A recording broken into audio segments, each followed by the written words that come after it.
앨런 에임스가 받은 사랑의 메시지 1장 하느님께로 가는 길. 성모님의 메시지. 우리의 성모 마리아님 1994년 8월 26일. 인간은 하느님께서 존재하지 않을지도 모른다는 결정을 내리는데 오랜 시간이 걸렸지만 그 다음에는 다시 존재할지도 모른다는 생각을 하게 되었다. 인간은 형세를 관망하면서 어떤 신앙 고백도 하지를 않는다. 인간은 자신의 입장을 밝히기 전에 어떤 일이 일어날지 눈치를 보며 기다리고만 있다. 네, 하느님은 존재합니다. 혹은 아니요, 하느님은 존재하지 않습니다. 하고 자유롭게 선택하지 못한다면 인간은 어떻게 자신을 자유사상가라고 부를 수 있겠는가? 하느님을 믿는다고 고백한 사람들 가운데 일부는 의심과 유보적인 태도를 가지고 믿을 뿐이며 자신에게 유리할 경우에만 하느님의 존재와 하느님의 말씀을 받아들일 뿐이다. 그것이 너무 어려울 경우에는 그들은 하느님을 무시하거나 부정해버린다. 하느님을 믿지 않는 사람들은 하느님이 필요할 때까지는 믿으려고 하지 않으며 믿고 난 다음에는 하느님이 존재하기를 바란다. 요즘의 인간은 이성과 과학을 가지고 생각한다. 인간은 창조의 진리와 하느님의 진리를 이성과 과학을 사용해서 발견하려고 노력하고 있다. 요즘의 인간은 마치 하느님이라도 되는 것처럼 생각하고 마치 모든 것의 지배자이며 소유자인 것처럼 생각하고 있다. 요즘의 인간은 만약 이 우주의 비밀을 알아낼 수만 있다면 우주 만물을 창조하신 하느님과 동등한 존재가 될 것이라고 믿고 있다. 하느님의 창조물을 이해하는 것이 모든 해답은 아니다. 창조물이 어디로부터 왔으며 어떻게 존재하게 되었는가를 이해하는 것이 하느님의 위대한 신비에 대한 해답은 아닌 것이다. 그 위대한 신비는 결코 인간에 의해서 해명될 수가 없는 것이다. 인간은 결코 하느님의 신비와 권위와 위대함과 신성을 이해할 수가 없다. 어느 날 인간은 그 복잡한 문제를 풀게 되었겠지만 또 다른 훨씬 더 어려운 문제가 기다리고 있는 것을 발견하게 될 뿐이다. 어느 날 인간은 창조에 대한 문을 열겠지만 그것은 잘못된 문이라는 것을 발견할 뿐이고 애당초 시작할 때보다 대답할 것이 훨씬 더 많은 까다로운 질문을 발견하게 될 것이다. 그러나 인간이 믿음의 눈을 가지고 볼 수만 있다면 모든 문제는 너무나도 간단할 것이다. 믿음의 눈을 가지면 모든 해답을 손쉽게 발견하게 되어서 모든 의문이 저절로 사라져 버릴 것이다. 인간은 하느님의 은총에 의해서 여기에 존재하고 있다. 하느님께서 인간에게 생명을 주시고 이성을 주셨다. 하느님께서는 인간이 행복하게 살아가는 데 필요한 모든 것을 내려주셨다. 하느님께서 인간에게 충족한 생활을 영위하는 데 필요한 모든 것을 주셨다. 하느님께서는 인간에게 모든 것을 다 주셨다. 만약 인간이 이것을 이해하지 못한다면 그때는 잠깐 걸음을 멈추고 자신을 깊이 살펴보고 하느님께 대한 불신이 무엇이며 하느님의 선물을 얼마나 헛되이 사용했는가를 알아보아야 할 때이다. 인간은 더 늦기 전에 과거를 되돌아볼 필요가 있다. 왜냐하면 과거에 대한 기록이 남아있는 한 인간은 언제나 공경에 처해왔기 때문이다. 전쟁, 살인, 도둑질, 증오, 탐욕, 기아, 전염병, 욕정, 부도덕 등이 인류의 전 역사를 통하여 충만해 있으나 그런데도 아직 인간은 몇 번이고 되풀이해서 같은 길을 따라가고 있다. 인간은 과거의 잘못으로부터 배울 줄을 모른단 말인가? 과거를 돌아다 보아라. 언제나 평화로울 때와 행복스러울 때가 있었는가? 인간이 최초로 죄를 범한 이래 단 한 번도 평화로울 때가 없었다. 만약 죄를 짓는 것이 오로지 죽음과 파멸과 고통과 슬픔만을 가져다 준다면 왜 그것에 집착하는가? 왜 과거에 몇 번이고 되풀이해서 실패한 것을 자주 행하려고만 하는가? 만약 어떤 일이 실패로 끝났다면 그때는 분명히 새로운 전략을 시도해야 할 것이 아니겠는가? 옛날 방식은 지금까지 실패했다. 왜 새로운 방식을 시도하지 않는가? 그러면 새로운 시대가 도래할지도 모르지 않겠는가? 새로운 방식은 시간만큼이나 오래된 것이지만 한 번도 인간에 의해서 채택된 적이 없다. 그것은 하느님의 방식이고 사랑의 방식이다. 친절함의 방식이다. 다정함의 방식이다. 상냥함의 방식이다. 예수님의 방식이다. 예수님은 하느님 아버지께서 옛날에 하신 말씀에 생명을 불어넣으셨다. 하느님 아버지께서는 말씀하셨다. 예수님은 하느님의 말씀을 인간이 아니라 하느님의 뜻대로 해야 한다는 것을 보여주셨다. 그리고 예수님은 만일 우리 모두가 하느님의 말씀을 위해 산다면 이 세상이 본래의 의도대로 낙원이 될 것이라는 것을 보여주셨다. 예수님께서는 그 길을 보여주셨다. 그러므로 이제는 인간이 그 길을 따라가도록 노력해야 할 때이다. 그 길을 따라가기 위해서 무엇을 해야 하는가? 그것은 아주 쉬운 일이다. 사랑하여라. 하느님의 사랑 안에서 살고 이웃 사람을 사랑하고 너 자신을 사랑하여라. 모든 사람과 모든 것을 하느님께서 주신 선물로 대접하여라. 만물 안에서 하느님의 불꽃을 보고 그것에 어울리는 대접을 하여라.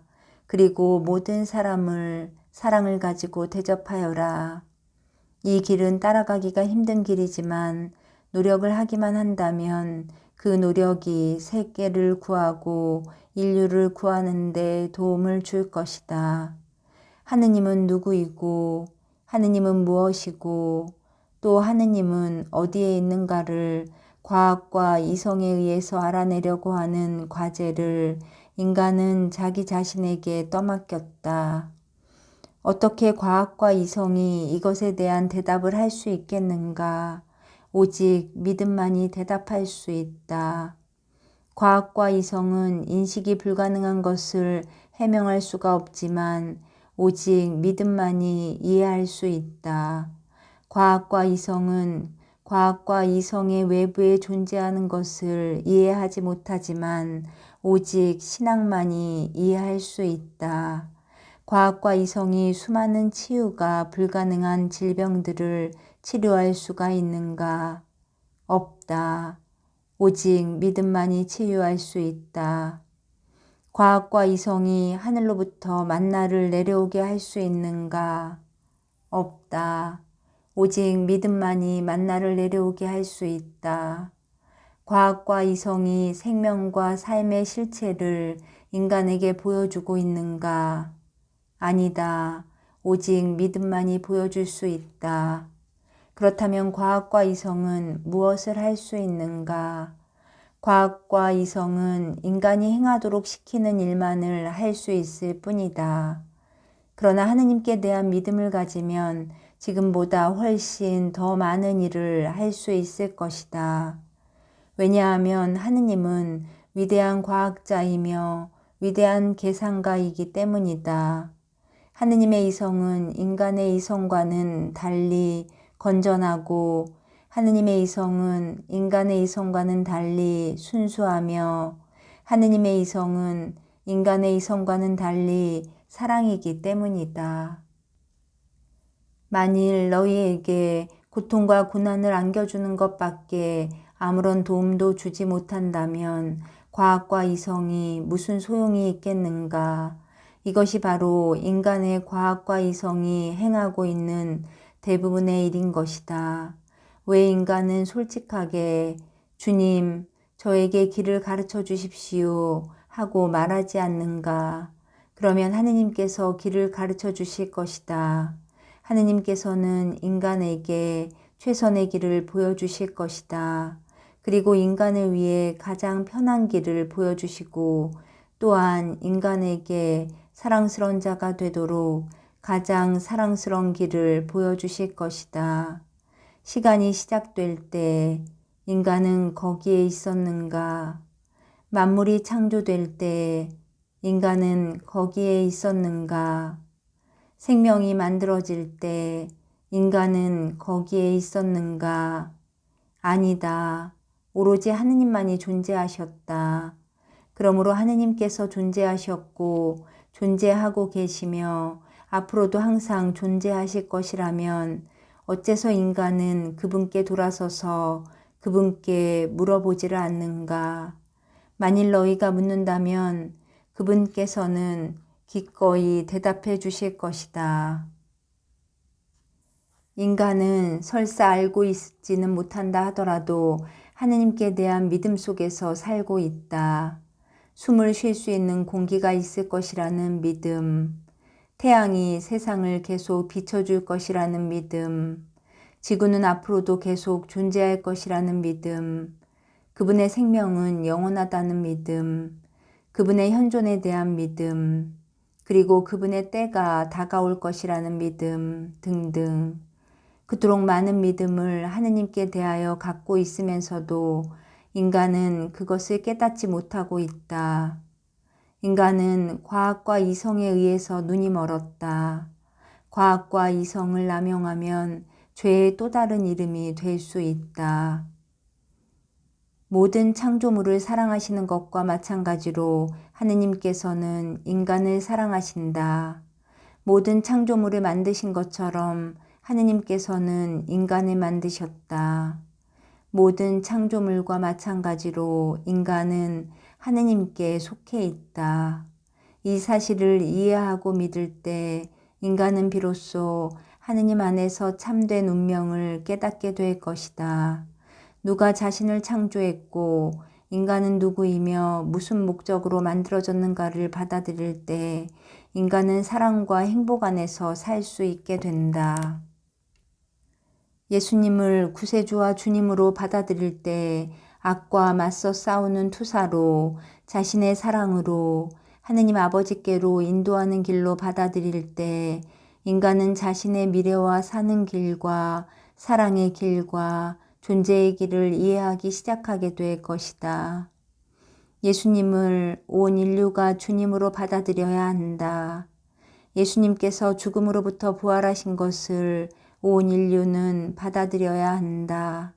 예수님을 성령과 함께 아버지와 한 분이신 하느님으로 그리고 하느님의 참된 아드님으로 온 인류가 받아들여야 한다. 인류가 이런 사실을 터득하고 믿음으로 받아들일 때 이 세상은 본래 의도된 대로 낙원이 될 수 있을 것이다. 인류가 이 사실을 깨달을 때 이 세상은 마침내 평화와 조화와 사랑 안에서 살게 될 것이다. 세상 사람들 대부분은 이런 방식으로 살기를 원하고 있다. 그런데 어째서 그런 일이 일어나지 않을까? 세상 사람들 대부분은 평화와 사랑과 안전을 원하고 있다. 세상 사람들 대부분은 이것을 추구하고 있지만 엉뚱한 곳에서 찾고 있기 때문에 발견하지 못하고 있다. 만일 세상 사람들이 주님이신 예수님의 말씀과 행동과 기도의 주의를 기울이기만 한다면 그것이 평화에 이르는 참된 길이라는 것을 알게 될 것이다. 우리 주 예수님은 평화의 왕자가 아니신가? 우리 주 예수님은 하느님의 살아있는 사랑이 아니신가? 우리 주 예수님은 인간을 위한 유일한 참된 안식처가 아니신가? 오늘날 인간이 찾고 있는 것은 무엇인가? 인간은 하느님을 찾아야 함에도 불구하고 그의 세월을 오직 자기 자신만을 위해 찾고 있다. 그런데도 하느님께서는 지켜보시면서 도와주려고 기다리고 계신다. 그리고 하느님께서는 지켜보시면서 당신의 사랑을 받아들이기를 간절히 바라고 계신다. 인간이 하느님을 찾고 하느님의 사랑을 받아들이면 인간 본래의 모습으로 되돌아가게 될 것이다.